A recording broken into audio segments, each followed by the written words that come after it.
Paano nga ba mag-apply ng trabaho bilang isang cleaner dito sa abroad, lalong-lalo na dito sa gitnang silangan sa Saudi Arabia? Yan ang ibabahagi ko sa inyo sa video ito.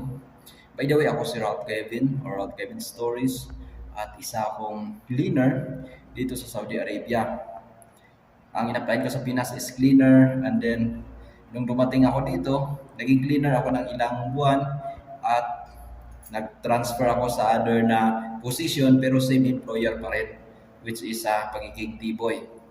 At ngayon dahil tapos na yung kontrata ko, while waiting sa aking exit visa and return ticket sa Pilipinas, ay pansamantalang nagpa-part-time ako bilang massage therapist dito sa Riyadh. Pero sa video ito, ibabahagi ko sa inyo kung paano nga ba ako nag-apply bilang cleaner kahit wala po akong experience sa Pilipinas. Kaya isa-isahin natin kung anong proseso. Pero bagong lahat, kung hindi pa kayo nakapag-subscribe sa YouTube channel na ito, please do subscribe at i-click nyo yung bell icon para naman ma-notify kayo kapag may bago tayong upload. At maaari nyo rin panoorin ang iba pang mga videos na naka-upload rito.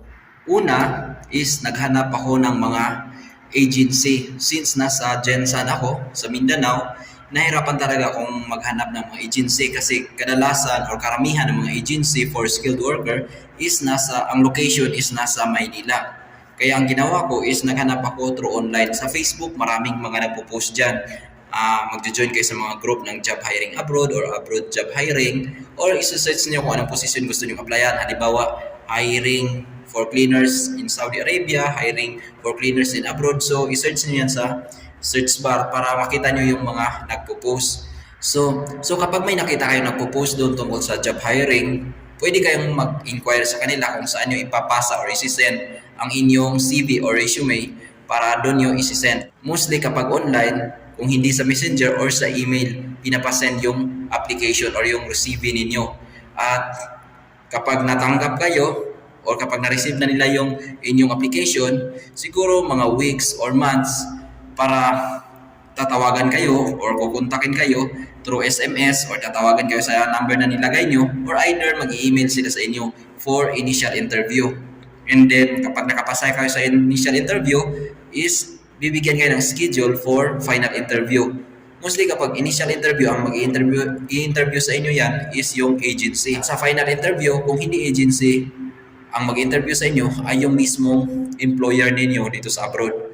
So, paano nga ba nag-interview kapag malayo, halimbawa nasa Manila yung agency office, is merong mga agency na pinapayagan na mag-interview through online via Zoom. Kapag nakapasa kayo sa initial interview, bibigyan kayo ng schedule for final interview. At kapag nakapasa kayo sa final interview, bibigyan na kayo ng list of requirements. Kung saan kayo magpapamedical at yung mga documents like NBI clearance, police clearance, at marami pang iba.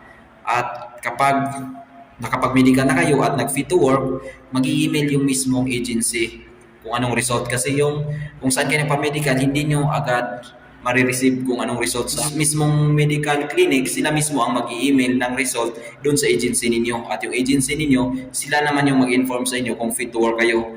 At kung sakaling fit to work kayo, doon na tuloy-tuloy yung pag-comply ng requirements at doon na kayo magpa-biometric, schedule for biometric. Kapag may schedule na for biometric, syempre, doon pupunta kayo talaga sa Maynila kasi doon yung biometric at yung Saudi Embassy interview. So, yun po yung proseso kung paano mag-apply bilang cleaner. So, kailangan ba na may experience? Well, base naman sa experience ko, nung naghanap ako, is sinabi ko talaga na wala akong experience sa pagiging cleaner during interview. Pero alam ko, may idea ako paano maglinis. Kasi kahit sa bahay natin, alam naman natin kung paano maglinis, di ba? Kasi sa tahanan naman nagsimula yung tinatawag na cleanliness. So, sa awa ng Diyos, nakapasa ako, natanggap ako bilang cleaner. And kung magkano ang babayaran maliban sa medical na nagagastusin nyo, siguro nasa mga 15,000 pataas yung medical na magagasto ninyo.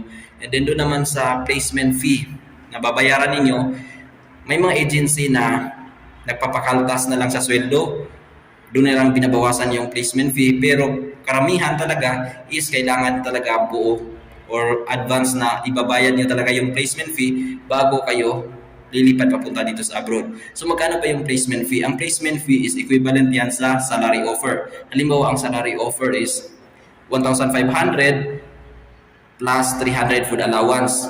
So, ang matatanggap mo na sweldo sa isang buwan is 1,800. Pero ang sweldo mo lang talaga dyan is 1,500 kasi yung 300, food allowance mo yun. So, kapag ang placement fee, hihingi sila ng placement fee, ang ibabayad mo lang is yung 1,500 Saudi Riyal. Hindi siya peso Saudi Riyal. So, ikukwenta mo yan, 1,500 Saudi Riyal at ang palitan ngayon is nasa 16. So, yun yung equivalent na babayaran mo sa placement fee. So halimbawa pala, mag-ingat kayo sa mga scammer kasi maraming mga scammer ngayon, maraming mga nanluloko kunwari is nag-hiring sila pero nangi-scam. Kaya ang gagawin niyo, sign pala kapag scammer yung nakontak ninyo is hindi pa kayo nakapasa sa interview or hindi pa kayo nakapasa doon sa medical. Kapag hiningihan na kayo ng processing fee or placement fee, sign na yan na red flag. Kasi ang sign dyan kasi kapag nakapasa na kayo sa final interview, bibigyan kayo ng job offer letter galing dito sa Saudi. Sisend yan sa agency nyo at yung agency nyo isisend sa'yo. Kasi hindi naman basta-basta na kailangan mo na agad na i-process. Malay mo kung yung offer pala is hindi mo tanggap kasi maliit yung sweldo, di ba? So kailangan mo na after final interview, bibigyan ka muna ng job offer letter. So, yun po yung proseso. And then, kung gaano katagal, siguro ang pinakamatagal mula nung napaprocess ka or simula nung natanggap ka sa interview is pinakamatagal na yan is 3 months. At pinakamabilis siguro mga 1 buwan. So, yun po yung proseso sa pag-apply. Pagdating ko kasi dito is na-deploy ako, naging on-call cleaner ako. And then, hindi siya kaya sa iba na kapag halimbawa, cleaner ka is nasa isang establishment ka. Dito kasi, pwedeng hindi ka nag-stay. Halimbawa, pwede kang ma-assign sa airport. After how many days or months, ma-assign ka sa hospital or sa hotel. So, paikot-ikot lang siya. And then sa akin kasi, nag 4 months lamang akong cleaner. Kasi yung pinagtrabuhan ko na employer is nangailangan sila ng T-boy. So, kaya kinuha akong T-boy. At ako naman talaga nag-recommend sa sarili ko na gusto ko matry din maging T-boy at sa awa ng Diyos naging okay naman ang pagiging T-boy. At sa pagiging cleaner naman, based on my experience, okay naman siya.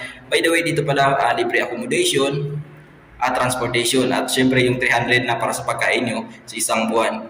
So kung may mga katanungan kayo, pwede nyo mag-comment dito sa baba at pwede nyo rin akong i-message sa Facebook. Ilagay ko lang dito sa screen kung may katanungan kayo at kung gusto nyo humingi ng mga legit na agency. Thank you.